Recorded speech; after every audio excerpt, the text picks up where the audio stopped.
Hi, this is Mike. Welcome to my YouTube channel, The Backyard Pioneer. This is the companion channel to my site, which you can find at thebackyardpioneer.com. Today I want to talk a little bit about the basics of assembling a get-home bag. I think this is going to be a two-parter.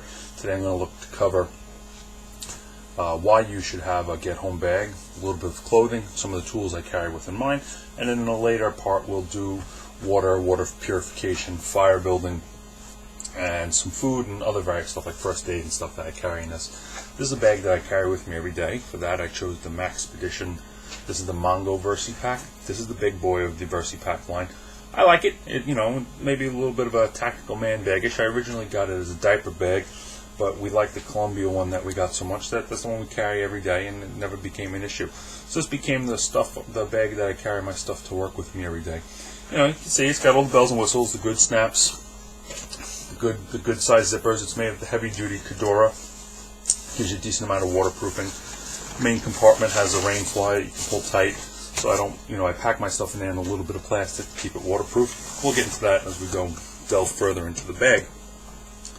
So I guess it's easy for most people to dismiss the need for a get-home bag, but sitting in my hotel room and looking west into Manhattan, I can't help remembering that terrible day so many people had to walk out of the city when the towers fell. Get-home bag doesn't have to look like a Seals Assault Pack or a Ninja's Overnight bag. A few well-thought-out items, easy carry bag, can ease and comfort to your daily grind, and God forbid help you out of a jam someday. I can only base my recommendations on what to include on my experiences. In the past decade, I had to get home during the blackout of '04, face blizzards, and watch the smoke rise out of Lower Manhattan on 9/11. With that in mind, I planned for a night spent in my Jeep or a 10 to 12 mile walk home. A little bit of preparedness can't hurt. With that in mind, this is what I keep in the bag. So we get into the back compartment. If I lived in a free state, this is where my concealed carry weapon would be, but since I live in New York and I get to hurl rocks and nasty words at someone who mean to do me harm, this is where I keep some warm weather clothing. I also have some of that in the main compartment. You can hear my beer bottles clinking. I'm also starting up a little home brewing operation. So I'll move that to the side. Some of you have been with me for a little while between my other various projects. Know that I'm a lineman. I work outside. And here on Long Island, today we're going to have a high of 57, but it's supposed to be 12 on Tuesday. So you can get a little bit of varied weather depending on where you're working. With that in mind, I like to pack a little bit of extra warm weather clothes, cold weather gear in my bag.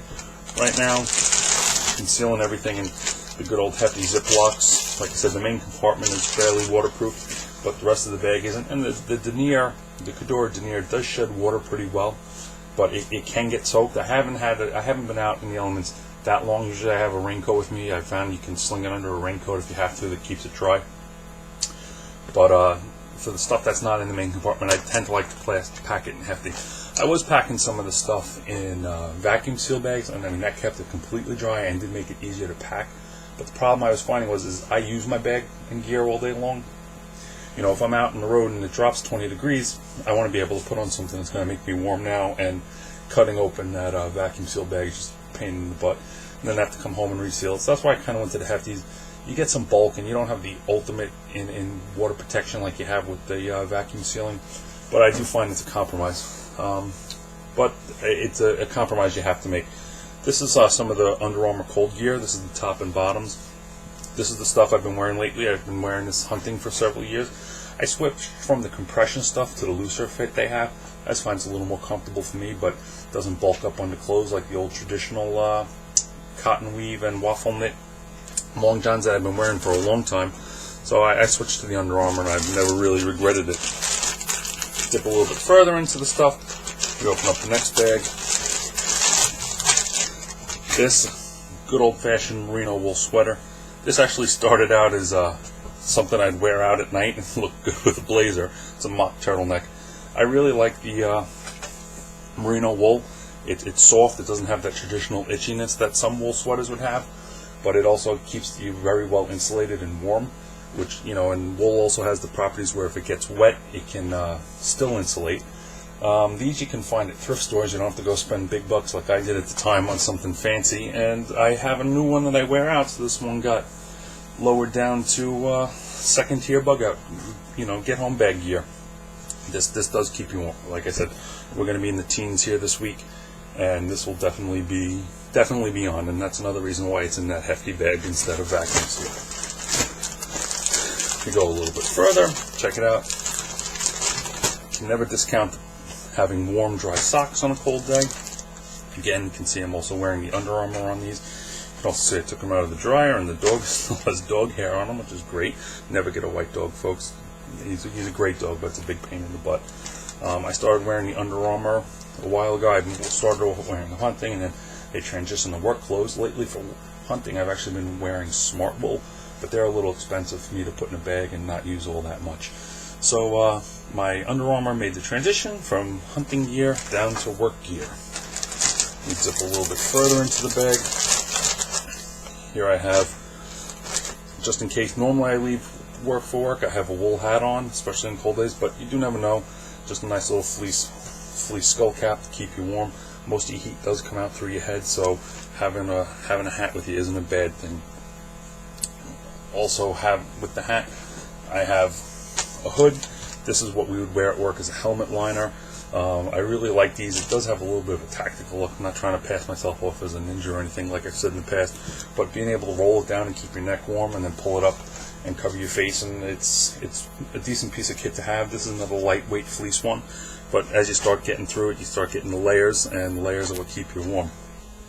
This is the funny thing I have. This is a schmog. Yes, I know, you see all the soldiers wearing them and all your quote-unquote operators, but it's a nice little piece of kit to have with me. Creek Stewart from Willow Haven Outdoors, he was the one who kind of turned me on to this with his book, Build the Ultimate 72-Hour Survival Kit, Bug Out Bag.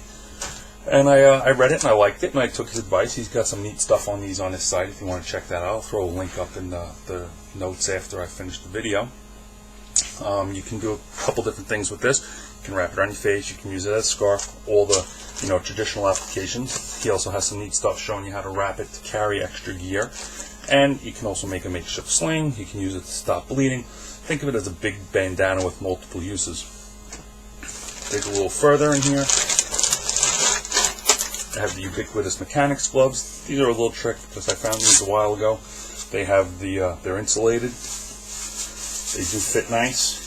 You do lose a little bit of fingertip dexterity with the insulated ones as opposed to the other ones. But if I ever have to walk home or work on my car in a winter setting, these are what I want to have. Cold hands just are not fun. Take them from someone who works outside all day. And I can imagine if you did work inside in a climate-controlled environment and all of a sudden you found yourself having to walk home, you'd be pretty appreciative of having something on your hands. Having said that, I don't include boots and stuff. I wear a good pair of boots all day long, and like I said, I am dressed for the elements when I leave for work. Considering typical blue-collar working man's gear. So I've got jeans, I've got a good pair of boots. I do have my wool socks on to begin with. The pair I keep in there for if it's really cold or I do get wet somehow. I always try for a layered look. Lately I've been wearing a light outer shell. It's a cheapie one I picked up. It's nothing fancy. I found it at the thrift store. But I've been wearing like a 200 weight fleece under that. And that's been keeping me warm so far this winter. Like I said, we have some real bitterly cold weather coming in. So my Carhartts will get thrown in there, and we'll see how that goes. You can also see that the Maxpedition, the Mongo, has a nice little holder for the phone. It's not going to hold your new fancier phones. I mean, it shows it stretches. I don't know if I want to jam my wife's new Galaxy there. We'll have to see. Maybe someday I'll be lucky enough like her to have a smartphone. I like to carry a good fixed blade. This is a Howling Rat made by Swamp Rat. Gives you a 3.5 to 4 inch blade. This is what I like. I've used this knife for a couple of years. You can see it's got some wearing on it. I've skinned a few deer with it. Used it for some outdoor survival type stuff, camping. I like, most days, every day I should say, I have a folder on me, generally a Spyderco, which I've been liking, and another blade on my small Leatherman. But sometimes you just need the strength of a fixed bladed knife. This is one of the older models. It has, original models I should say. It has the Respirisi handles. It has a spot for a lanyard. I did have a little lanyard on it, but I found that drew a lot of attention to it because it was fancy and had a skull bead on it and everything, so I took it off. So now it just sits right in there and it's pretty unnoticed by people. You can do a lot of stuff with a small fixed blade knife. That's why I recommend carrying one. If you can get away with it, look away your laws and your locality are. We open up the side pocket here. This, you can see my Surefire. My last video I did, I was showing the small Streamlight I had, and I was not bashing, but saying that the Surefires are pretty expensive. But for a piece of bag gear, I like You have the dual mode of this. You have the small, low lumen one, and then you can pop it up to the 200. So, like I said, living in New York, I'm kind of left defenseless, and I think with a nice bright light and a good fixed blade knife, God forbid I ever did have to walk home in bad conditions, I feel a little bit better carrying that with me. We delve a little deeper into the tool pouch, and we find rocking the Leatherman Charge, the TTI. This is the definitely the bigger brother to the Surge. That's usually in my pocket every day. I like the Charge a lot. It's fairly expensive as far as Leathermans go. You're getting a lot for your money. You do have the titanium. I like how they built them with the one-handed opening on the outside. There you can see the serrated blade. And we go around to the other side, and this is why I ended up buying the this is why I ended up buying the Surge. I don't know if you can see it. It's not showing up too well there, but this is S30V, which is a real premium pocket blade steel. One of the top of the line stainlesses. It's a little bit harder to sharpen, and I do find you need to use the Spyderco Sharp Maker on it with the ceramic rods. So that's kind of what I paid them extra money for. Would I don't know. The 154 cm that you get on the aluminum handled version is very nice. It's a little bit of steel snobbery here on my part, but what are you going to do?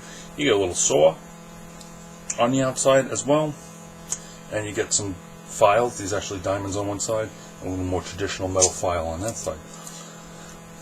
Opening it up, you have you can see you have your scissors, you have a small screwdriver bit, you have a bigger screwdriver bit tucked away in there.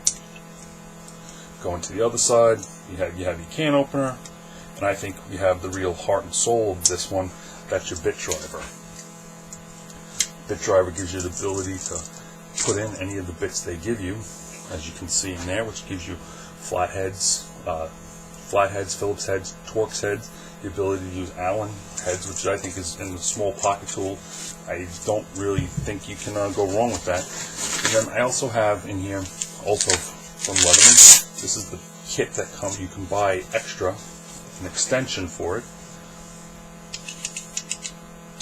Clicks in there, gives you a little bit of distance, and we'll just show you putting a bit in there, see what you're getting for your money. So there you have it. You got your wire cutters, you got your plier bit, you got your hard wire cutters, you got a knife, you got bits. I've done a lot of little stuff. I always like to figure if you can do it with the Leatherman, you can do it with your real tools when you have to, and that's my little philosophy on those. So that's a little bit of delving into my get home bag. Next time we'll go into what I carry for food in here.